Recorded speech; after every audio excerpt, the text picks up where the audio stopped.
Hi കൂട്ടുകാരെ, എല്ലാവർക്കും സുജാസ് വേൾഡിലേക്ക് സ്വാഗതം. എല്ലാവരും സുഖമായി സന്തോഷമായിരിക്കുന്നുവെന്ന് ഞാൻ വിശ്വസിക്കുന്നു. എനിക്കിവിടെ സുഖം. അപ്പം ഞാനിന്ന് നിങ്ങളുടെ മുൻപിൽ വന്നിരിക്കുന്നത് ഒരു ബീഫ് ഫ്രൈ എങ്ങനെയാണ് ഉണ്ടാക്കുന്നതെന്ന് ഒന്ന് കാണിച്ചു തരാൻ വേണ്ടിയാണ്. ബീഫ് ഫ്രൈ എന്ന് പറയുമ്പോൾ നമുക്കറിയാമല്ലോ, എല്ലാം കറുത്തിരിക്കുന്നത്. കല്യാണത്തിനൊക്കെ പോകുമ്പോഴും ഹോട്ടലിൽ നിന്നൊക്കെ കിട്ടും. ഹോട്ടലിൽ നിന്നൊക്കെ കിട്ടിയാലും ഉണ്ടല്ലോ, ആ നിറം മാത്രമുള്ള രുചിയൊന്നും ഇതുപോലൊന്നും വരത്തില്ല. അപ്പം നമുക്ക് നല്ലതായ, അതായത് പണ്ടേ കാലത്ത് അമ്മച്ചിമാരുണ്ടാക്കിയിരുന്ന രീതിയിലുള്ള ബീഫ് ഫ്രൈ എങ്ങനെയാണ് ഉണ്ടാക്കുന്നതെന്ന് ഇന്ന് ഞാൻ നിങ്ങൾക്ക് കാണിച്ചു. ഞാനിവിടെ ഒരു 3/4 കിലോ ബീഫ് മേടിച്ചിട്ടുണ്ട്. 3/4 കിലോ ബീഫാണ് മേടിച്ചേക്കുന്നത്. അതപ്പം ഞാൻ നല്ലവണ്ണം ചോരമയം എല്ലാം കളഞ്ഞ് കഴുകി വാലയ്ക്ക് വെച്ച രീതിയാണിത്. അപ്പോൾ ഇതിനി ഞാൻ എങ്ങനെയാണ് കുക്കറിൽ വേവിച്ചാണ് വെക്കുന്നത്. പണ്ട് കാലത്തൊന്നും കുക്കറിലല്ല, ചട്ടിക്കകത്തും ഉരുളിക്കകത്തും ഒക്കെ ഇട്ട് വേവിച്ച് ആണ് പറഞ്ഞത്. പക്ഷെ ഇന്നിപ്പോൾ നമുക്ക് അതിൽ നിന്നൊരു വ്യത്യസ്തം എന്ന് പറയുന്നത് കുക്കറിനകത്ത് വേവിക്കുക എന്നുള്ളതേ ഉള്ളൂ. അല്ലാതെ ബാക്കിയെല്ലാം ആ രീതി തന്നെ. കുക്കറിനകത്ത് വേവിക്കുന്ന ഒരു വ്യത്യാസം മാത്രം പഴമയിൽ നിന്നും മാറിയിട്ടുണ്ട്. അപ്പോൾ ഇത് ഞാൻ കുക്കറിലോട്ട് വേവിക്കാനുള്ള എന്തൊക്കെയാ ചേരുവകളെന്നുള്ളത് ഞാൻ നിങ്ങളെ ഒന്ന് കാണിച്ചു തരാം. ഞാനൊരു കുക്കർ എടുത്തിട്ടുണ്ട്. അതിലേക്ക് ഈ ബീഫ് അങ്ങോട്ടിട്ട് വേണം. നമ്മൾ ഈ ബീഫ് മേടിക്കുമ്പോഴേ നമ്മൾ എല്ല് കാണരുത്, അല്ലാതെ ഒന്നും കാണില്ല. ഒരിച്ചിരി നെയ്യോട് കൂടിയ ബീഫ് മേടിക്കുന്നതാണ് എപ്പോഴും നല്ലത്. അത് വേണ്ട, അതെന്നാലും നമ്മൾ കഷ്ണമാക്കുന്നത് കണ്ടോ, ഈ വലിപ്പം വേണം. ഈ വലിപ്പം ഇല്ലാതെ നമ്മൾ ചെറുതായിട്ടൊന്നും അരിയരുത്. ഈ വലിപ്പം ഉണ്ടെങ്കിൽ മാത്രമേ വെന്ത് കഴിയുമ്പോൾ കറക്റ്റ് പരുവത്തിൽ കിട്ടത്തുള്ളൂ. വേണ്ട, ഈ വലിപ്പത്തിൽ നമ്മൾ അരിഞ്ഞ് മേടിക്കണം. അതുപോലെ ഒരു ലേശം നെയ്യും കൂടെ അതിനകത്ത് വേണം, എങ്കിലേ ആ ബീഫിന് നല്ലൊരു ടേസ്റ്റ് കിട്ടത്തുള്ളൂ. അപ്പോൾ ഇതിനകത്ത് നമ്മൾ ഇത് ആദ്യം അടുപ്പിൽ വെച്ച് വേവിക്കുന്നതിന് വേണ്ടി എന്തൊക്കെയാണ് ചേരുവകൾ ഇതിനകത്ത് ഇടുന്നതെന്ന് ഒന്ന് ഞാൻ പറഞ്ഞുതരാം. അതിന് വേണ്ടി ഉണ്ടല്ലോ, ഞാൻ ഒരു സ്പൂൺ മുളക് പൊടി, 1/4 ടീസ്പൂൺ മഞ്ഞൾപ്പൊടി, കുറച്ച് ഗരം മസാല, ഇത് ഇത്രയും കൂടെ നമ്മൾ ഇതിനകത്തോട്ട് ഇടുന്നു. ഇതിനാവശ്യമായ, ഈ ബീഫ് വേവാൻ ആവശ്യമായ ഉപ്പുപൊടി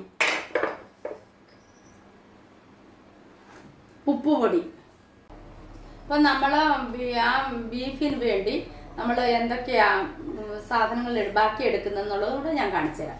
നമ്മൾ ഇതേണ്ട ഒരു 10-20 ചെറിയ ഉള്ളിയാണ്. സവാള എടുക്കുന്നില്ല, കാരണം ഇതിനൊക്കെ ഉണ്ടല്ലോ ചെറിയ ഉള്ളിയാണ് എപ്പോഴും ടേസ്റ്റ്. സവാള എടുക്കുമ്പോൾ അത് മതിരിക്കും. ചെറിയ ഉള്ളി, ഒരു ചെറിയ 2 കഷ്ണം ഇഞ്ചി, കുറച്ച് വെളുത്തുള്ളി.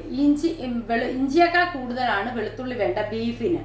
അപ്പം കുറച്ച് വെളുത്തുള്ളി, ഒരു തണ്ട് കറിവേപ്പില, ഒരു 6 പച്ചമുളക് ഇച്ചിരി എരിയുള്ള പച്ചമുളകായിരിക്കണം, പിന്നെ കുറച്ച് തേങ്ങാക്കൊത്ത്. ഇത്രയും സാധനങ്ങളാണ് നമ്മളിപ്പം ഇതിന് എടുത്തേക്കുന്നത്. എന്തൊക്കെയാണെന്ന് ഒന്നുകൂടെ കാണിച്ചു തരാം. പിന്നെ ഒരു 10-20 വെളുത്തുള്ളി, 10-20 ചുമന്നുള്ളി, ഒരു 2 ചെറിയ കഷ്ണം ഇഞ്ചിയേക്കാൾ കൂടുതൽ വെളുത്തുള്ളി വേണം കേട്ടോ. വെളുത്തുള്ളി, അതായത് ഒരു കുടം വെളുത്തുള്ളി എടുത്തിട്ടുണ്ട്. പിന്നെ ഞാൻ ഒരു 6-7 പച്ചമുളക്, ഒരു തണ്ട് കറിവേപ്പില, പിന്നെ തേങ്ങാക്കൊത്ത് അവിടെ നിൽക്കട്ടെ. ഇത്രയും സാധനങ്ങൾ. ഇനി നമ്മൾ ഈ സാധനങ്ങളെല്ലാം ഉണ്ടല്ലോ മിക്സിക്കകത്തോട്ടിട്ട് ഒന്ന് ക്രഷ് ചെയ്യണം.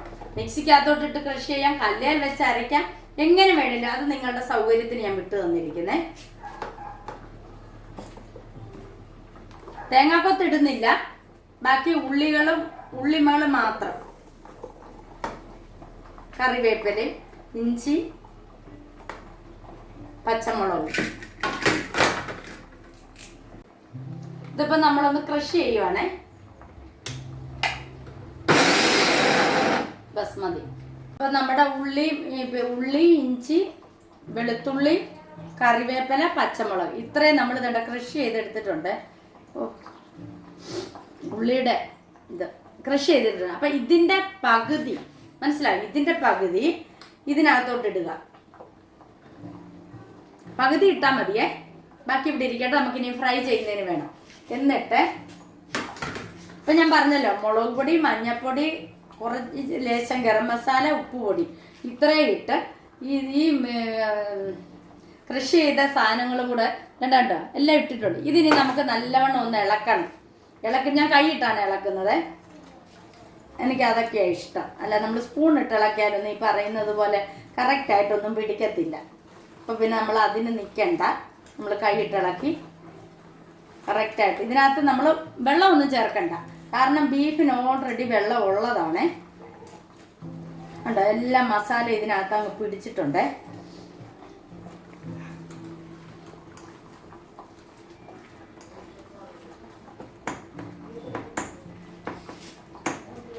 ഇപ്പൊ ഞാൻ ഇവിടെ എല്ലാം പെരട്ടി വെച്ചിട്ടുണ്ട്, ഒരു തുള്ളി പോലും വെള്ളം ചേർത്തിട്ടില്ല, കണ്ടല്ലോ.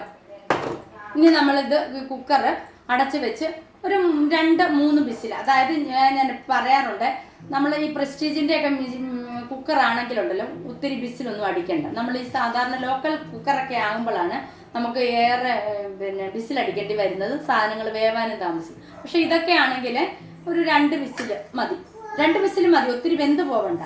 കാരണം നമ്മൾ പിന്നെ ഇത് ഫ്രൈ ചെയ്യുന്നതാണ്. അപ്പം ഞാനിത് കുക്കർ അടുപ്പയിലോട്ട് വെച്ച് വിസിൽ വരട്ടെ.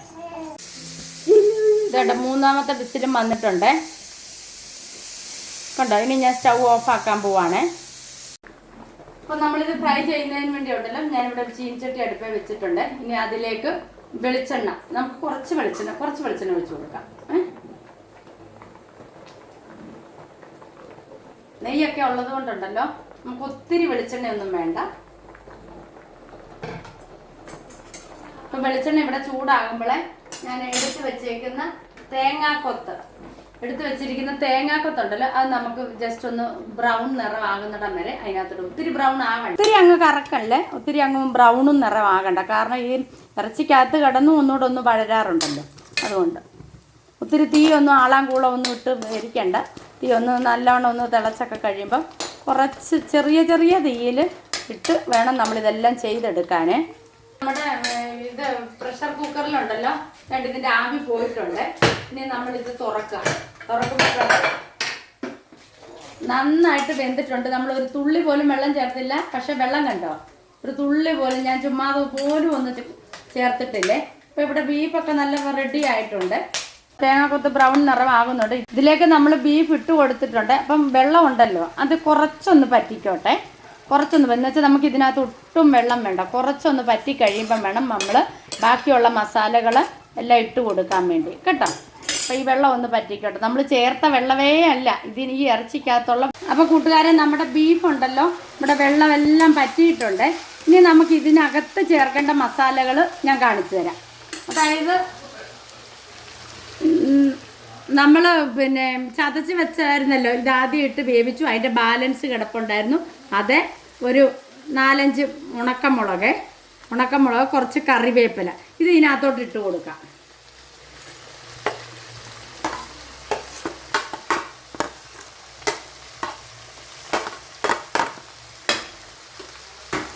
ഇതിന് ശേഷം എന്താണെന്ന് ചോദിച്ചാൽ നമ്മളൊരു കുറച്ച് പെരിഞ്ജീരകം, കണ്ടോ, കുറച്ച് മതിയേ, എന്നുവെച്ചാൽ അളവ് കുറവാണല്ലോ, അതുകൊണ്ട് കുറച്ച് പെരിഞ്ജീരകം ഇതിലോട്ട് ഇട്ട് കൊടുക്കുക. 1 സ്പൂൺ മല്ലിപ്പൊടി, നമ്മൾ ഇതിനൊക്കെ ഉണ്ടല്ലോ ഒത്തിരി പൊടികൾ ചേർക്കത്തില്ല. 1 സ്പൂൺ മല്ലിപ്പൊടി, 1 സ്പൂൺ മുളക് പൊടി, ഇത്രയും കൂടി ഇട്ട് നല്ലതുപോലെ ഇളക്കുക. ഇതങ്ങോട്ട് വഴരട്ടെ. നല്ല കറുത്ത ബീഫ് ഫ്രൈ നിങ്ങൾ കൂട്ടുമ്പം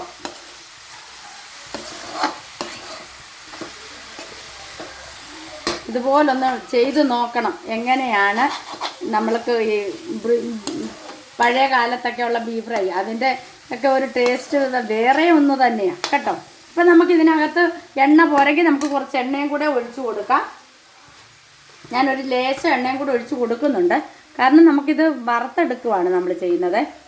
അപ്പം നമ്മുടെ ബീഫ് ഇങ്ങനെ ആയിക്കൊണ്ടേ ഇരിക്കുന്നു, കേട്ടോ. നമ്മൾ ഇടയ്ക്കിടയ്ക്ക് ഇളക്കി കൊടുക്കണം, നമ്മളതങ്ങനെ വെച്ചിട്ട് ഇളക്കാതിരിക്കരുത്, ഇളക്കി കൊടുത്തോണ്ടേ ഇരിക്കണം, എങ്കിലേ നമ്മൾ അടിക്ക് പിടിക്കാതെ കരിയാതെയും എടുക്കാൻ പറ്റത്തുള്ളൂ, കണ്ടോ. ഇപ്പം ഈ കൂട്ടത്തിൽ നമ്മൾ ഉപ്പ് നോക്കുക, ഉപ്പ് കറക്റ്റ് അല്ലെങ്കിൽ കുറച്ചും കൂടെ ഇട്ട് കൊടുക്കുക. എൻ്റെ ഇവിടെ ഉപ്പ് പാകത്തിനാണ്, ഞാൻ ഓൾറെഡി ഇറച്ചി വേവാൻ വെച്ചപ്പോൾ ഉപ്പ് പാകത്തിനൊക്കെ അങ്ങ് ഇട്ടത്, കേട്ടോ. നമ്മൾ ഈ കുക്കറിനകത്തിട്ട് ഒത്തിരിയൊക്കെ എന്താ പറയുന്നത്, ഒത്തിരി വിസിലടുപ്പിച്ച് വെന്ത് കുഴപ്പിക്കാത്തതുകൊണ്ടാണ് ഇത് അതുപോലെ കിടക്കുന്നത്.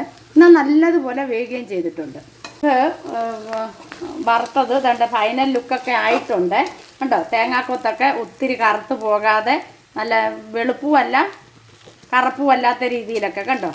അതുപോലെ മുളക് ഇതെല്ലാം നമ്മുടെ ഇതായിട്ടുണ്ട്. പെരുംജീരകം എല്ലാം ഇട്ടത് ഓക്കെ ആയിട്ടുണ്ട്. ഇനി നമ്മൾ എന്താണെന്ന് വെച്ചാൽ ഇതിനകത്തേക്ക് 2-3 പച്ചമുളകും 5-6 കരിയാപ്പിലയും കൂടെ പിന്നെ ഇട്ട് കൊടുക്കുക. അത്രേ ഉള്ളൂ. അപ്പോൾ നമ്മുടെ ബീഫ് ഇവിടെ കണ്ട നല്ല കറുത്ത നല്ല അടിപൊളിയായിട്ട് റെഡി ആയിട്ടുണ്ട്. ഇത് കാണുമ്പോൾ തന്നെ നിങ്ങളുടെ വായി വെള്ളം ഊറുമെന്ന് എനിക്കറിയാം. അത്രയ്ക്കും ടേസ്റ്റാണ്. നിറം കൊണ്ട് തന്നെയല്ല, രുചി കൊണ്ടും മണം കൊണ്ടും അടിപൊളി. ഇപ്പോൾ ഇനി നമ്മൾ ലാസ്റ്റ് എന്ന നിലയിൽ നമ്മൾ 1 സ്പൂൺ കുരുമുളക് പൊടി ഇങ്ങോട്ട് ഇട്ട് കൊടുക്കുകയാണ്. 1 സ്പൂൺ എന്ന് വെച്ചാൽ ചെറിയൊരു സ്പൂൺ. ഒത്തിരി അതായത് ഈ കുരുമുളക് പൊടിയും ചേർക്കുന്നത് അവനവൻ്റെ ഇഷ്ടത്തിന് ചേർക്കാം കേട്ടോ. അപ്പോൾ കുരുമുളകും എല്ലാം ഇട്ട് റെഡി ആക്കിയിട്ടുണ്ട്. ഇനി നമ്മൾ അതിൻ്റെ പിന്നെ പുറത്തോട്ട് നമ്മളൊരു സൗന്ദര്യത്തിന് വേണ്ടി, അല്ലാതെ ഇത് എരിയും ഒന്നും വരാനല്ല, ഇച്ചിരി സൗന്ദര്യത്തിന് വേണ്ടി 2-3 കറിവേപ്പിലയും 1 പച്ചമുളക് ഇങ്ങനെ അരിഞ്ഞ് കണ്ടോ, ഇങ്ങനെ അരിഞ്ഞിട്ട് അതിൻ്റെ പുറത്ത് നിന്നിട്ട് കൊടുക്കുക. അത് നമ്മൾ ഹോട്ടലിലൊക്കെ ചെല്ലുമ്പോൾ ഉണ്ടല്ലോ, കറികൾ എത്ര ടേസ്റ്റ് ഇല്ലാത്തതാണേലും ആ കറികളുടെ ആ ഭംഗി കാണുമ്പോൾ നമ്മൾ കൂട്ടിപ്പോകും. പക്ഷെ കൂട്ടി തുടങ്ങുമ്പോഴാണ് ചിലപ്പോൾ ടേസ്റ്റ് ഇല്ലെന്ന് തോന്നുന്നത്. അപ്പോൾ അതിന് വേണ്ടി ഒരു സൗന്ദര്യത്തിന് വേണ്ടിയാണ് ഞാൻ ഈ പച്ചമുളകും കറിവേപ്പിലയും ഇപ്പോൾ ഇട്ടത്. അപ്പോൾ കൂട്ടുകാരെ, ഇവിടെ ബീഫ് ഫ്രൈ റെഡി ആയിട്ടുണ്ട്. അപ്പോൾ ഇതേണ്ട കണ്ടല്ലോ, നല്ല അടിപൊളി നല്ല കറുത്ത ഫ്രൈ, രുചിയും മണവും എല്ലാം ഒരുപോലെ നിൽക്കുന്ന ഫ്രൈ. അതായത് ഈ കഷ്ണങ്ങളൊക്കെ കൊണ്ടല്ലോ അതേപടി കിടക്കുക. ഇത് വെന്തലന്നൊന്നും പോയിട്ടില്ല. ഈ പറഞ്ഞ രീതിയിൽ നിങ്ങൾ എല്ലാവരും ഒന്ന് ട്രൈ ചെയ്ത് നോക്കുക. വീണ്ടും വീണ്ടും, അതായത് ബീഫ് മേടിച്ച് നിങ്ങൾ കറി വെക്കില്ല, എന്നും ഇങ്ങനെ തന്നെ ഉണ്ടാക്കി അടിപൊളി.